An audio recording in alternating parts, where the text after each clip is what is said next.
So let's get into your reading here. I feel like the major focus for the next 7 days deals heavily with cooperation. Okay, I feel like you have somebody in your midst that is a little bit difficult to compromise with and to work with.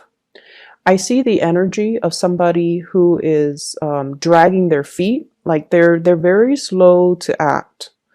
And I feel in the more extreme sense, they could be a little bit lazy. And then in a milder sense, they can just, take their sweet time. They don't really do things with a lot of urgency. And so I see this image of a polar bear, and it's just sitting in one place, and it's just, snacking on the salmons, and it's not really doing much. And I feel like you're nudging the bear. You're like, get going, get moving, do this, do that. And I feel like the person is just taking their sweet time. They don't do things with a big sense of urgency. I feel like things around your home environment could be, not as clean, as orderly, and as organized as you need it to be in order to function. And I feel like this is your office. This can also be your home environment. I feel like somebody's leaving stuff out, dishes, dirty laundry, and they're not really pulling their weight or doing their due diligence to pick up after themselves and to, chip in with the housework. I also feel like there might be a lot of work from your end where the house chores and things like that is neglected. And it's showing up greatly in this card here, the Empress. She rules the home, and she rules like a neat and orderly environment. And this is pretty much, owning your space, claiming your space, and putting things away where they belong. And I feel like you're coming to a head, you're coming into conflict with another person that you might share space with. So if you're co-parenting, you could also be, sharing that space. If you're working with another person and you're sharing an office, or if you're sharing a cubicle, there could be a lot of invasion of your space, noise violation, lack of orderliness, and things like that. And I also feel like, you're doing your part to really take care of the home environment here with the Queen of Pentacles, and the other person with the Five of Pentacles, they're not really chipping in. So there's like disputes and arguments about space, about orderliness, about cleanliness in the home front. In your love relationships, what I feel though is there's a need to compromise. Okay, there's a need to kind of like, I see a lot of discussions and talks between you and your partner about big goals and big plans. Where are we going to live? Where are we going to buy property? When are we going to settle down? When are we going to, start building a family? So I see you and your partner talking a lot about plans, dreams, aspirations.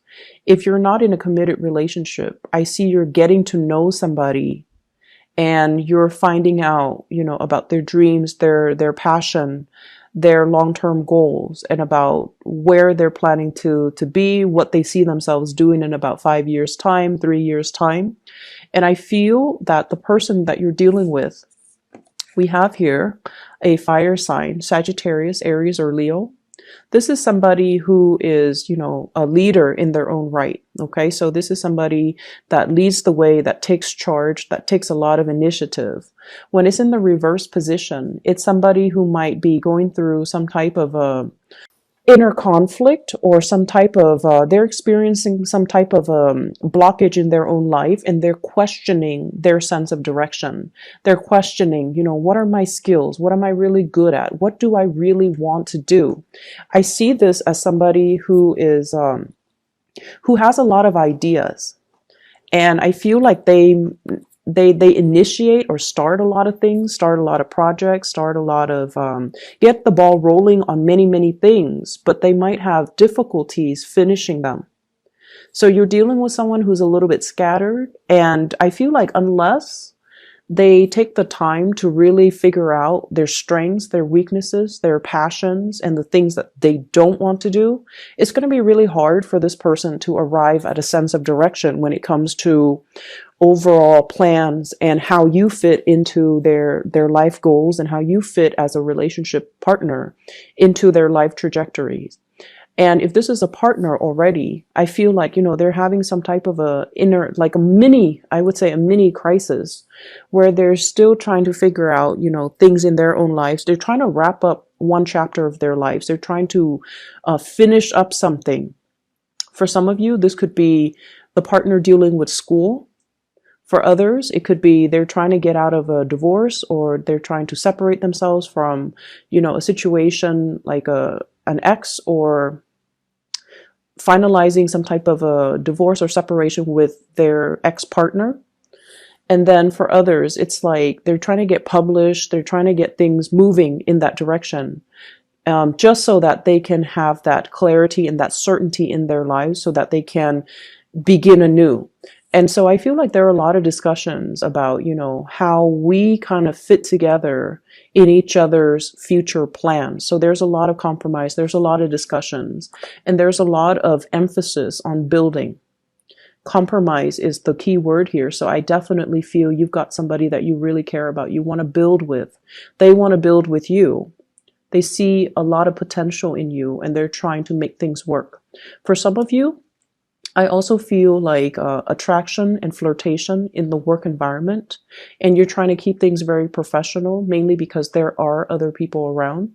And I feel like you're being really smart about it because, work for you, you guys are like the workaholics of the zodiac. And so work is always going to be on the front burner for you. And even if you feel like the attraction with a coworker, with a supervisor, with the boss, you're going to keep things, professional either way. But I do see this element about you talking to somebody a lot about projects, a lot about work, a lot about dreams, aspirations in the work environment, what you want to do for the next 3 years, how you're planning to, I hear like professional development. So there are a lot of discussions about that between you and a crush in a work environment as well. I'm also seeing a lot of energies here about family, okay? Healing like family issues, letting go of resentment, and I want to say agreeing to disagree. So like, don't beat a dead horse. If you've had conflict with a family member, I feel for some of you, you could be like a parent, and this can be your children. Or you could be the child and there might be conflict with the parents. I see one person constantly telling the other person what to do, just like somebody giving advice or telling the other person what to do unsolicited. And I feel like somebody patronizing another person and treating them like a child and not giving them the freedom to make their own mistakes and trying to steer them in the direction that you want to go rather than in the direction that they want to go. So this can be you to a child or a parent to you. So I feel like a lot of that, there's like resentment. And I feel like when you meet up with this person, for the first 10 minutes, things can go really, really well. Hey, how are you? I've been thinking about you. What have you been up to? And then past that 15-minute mark, conflict starts to arise. They would say something and you feel like it's a criticism, or you feel like it's you feel like it's kind of like them digging at you. But I don't feel that it's meant to be that way. I feel like they're just very concerned. And so don't get too defensive. Hear what they have to say and just envision yourself. A lot of the times when we deal with family members, we have too much history with each other. And so we know how to push each other's buttons. And then we automatically are always on the offense or on the defense with them because of the long history. And especially if it has been very contentious, if the relationship has been very problematic, and if there has been a lot of just resentment or misunderstandings, they can say something completely neutral and it just comes out, with the tone or the attitude or the demeanor of some past situation that you've experienced with them that left a sour taste in your mouth. So it triggers feelings that might not be positive, but I feel like you want to give this person the benefit of the doubt, and you want to just, approach them with an open hand that way, and an open heart and an open mind. That way you're not getting defensive or getting riled up over things that are over, I want to say, over imagined slights. Okay, so I hope that makes sense. The Five of Wands, this is once again conflict, and it's a person against a tree. Different species communicate differently, and so I feel like there has been a lot of misunderstanding between you and a person, and I feel like the distance, you might live far away from them, so you don't see them on a regular basis, but when you see them, it starts out fine for the first, few minutes, and then after that, it just descends into chaos. And there's they're trying to make amends. They're trying to do like a peace offering. They're trying to reach out just to communicate with you, just to see what you're up to, because they do care. And they're not looking for a fight. The tree is backing down. Okay, so the person's not really looking for a fight. And so I feel that you should, take what they say with a grain of salt, and let your guard down a little bit and don't be defensive. I feel like the distance between the two of you, and I also feel like this might be a family type of a contentious family relationship where you really, really care about each other. And the more you care, the harder it is to be objective, right? And so let your walls down, okay? She's got her mask on. She's listening to her intuition. She's got the sword in front of her. So she's kind of like got her walls up. And so the advice with this card is all about, listening to your higher self. Let go of the imagined slight, let go of the resentment, especially as it relates to, dealing with family members. I'm also seeing as well, this is the next 7 days is all about communication clearing up. Okay, so clearing up of old energy, clearing up of communication. You're talking to another person about plans for travel, and it is the holiday season here in the US. So I feel like there are a lot of travel arrangements, a lot of plans being hatched out between people. I'm going to come to see you. When are you available? And I see many of you are taking the time to see parents, which is great. Many of you are taking the time to host family gatherings, even offering up your space so that other people can come into your space. And I feel like in the spirit of opening up your space, opening up your home, opening up your heart, opening up your hands, I feel like it can be very conducive for healing and for, breakthroughs in communication. And especially if you're dealing with somebody that has been very, very difficult to read and difficult to reach, I feel that it's going to work itself out and it's going to be resolved very wonderfully. I'm also sensing here health issues when it comes to, I feel more of like a father figure. So reach out to your parents and, catch up on what they're doing, see if there's anything wrong with them, see if there's anything that they need. I see a lot of people who, if your fathers are still around, there might be, it's like he's craving some attention. He's kind of like, hey, come see me, but he doesn't really want to express it. Okay, so it's like the stern paternal figure that doesn't really like to reveal his emotions and doesn't really talk about his emotions. And when he sees you, he might keep a poker face and he might not be able to express, wow, I'm really glad to see you. So I feel like you might want to, maybe that message applies to a few of you, but it's important that you try to reach out and see if there's anything he needs, if there's anything that you can do. The last thing that I see coming into the picture here, we have here the Page of Coins. And this is a card about learning. So this is the Page of Pentacles. This is a card about acquiring new knowledge, learning, possibly even being in an environment where you're attending a lot of training seminars, where you are coming into contact with people who are really, really knowledgeable in their field. And they're kind of lighting a spark of inspiration from within you. So they're giving you ideas and snippets and inspiration.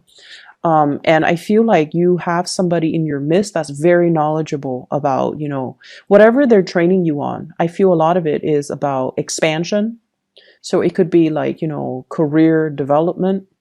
It could also be,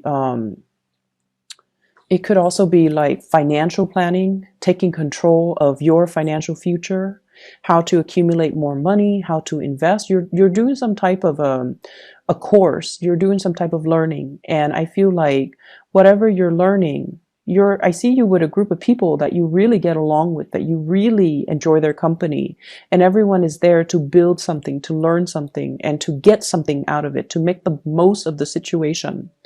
And with this situation, I feel like whatever you put in is what you're going to get out. So I feel like there are a lot of activities for group work. I also feel like you're going to come away with it, from it with a lot of knowledge and a lot of skills to help yourself professionally. I also see this element here about being very, very, like stage fright is what I'm getting. Putting on a brave face, even though you might be experiencing stage fright or social anxiety, feeling like people around you have so much to offer and feeling like you might be lacking. This is a typical Virgoan trait, feeling like you're not good enough, feeling like you don't have enough to offer, feeling like your voice doesn't matter, and feeling like, I don't know, I don't want to say it, I don't want to ask that question. What if people think, I'm being silly? What if people think I'm stupid? What if people laugh at me? So there's a lot of social anxiety if you're along with a big group of people and you're afraid to speak up, you're afraid to ask questions. Don't be. Whatever question that you have, I'm pretty sure other people have the same question. So it just takes one person to break the ice, okay?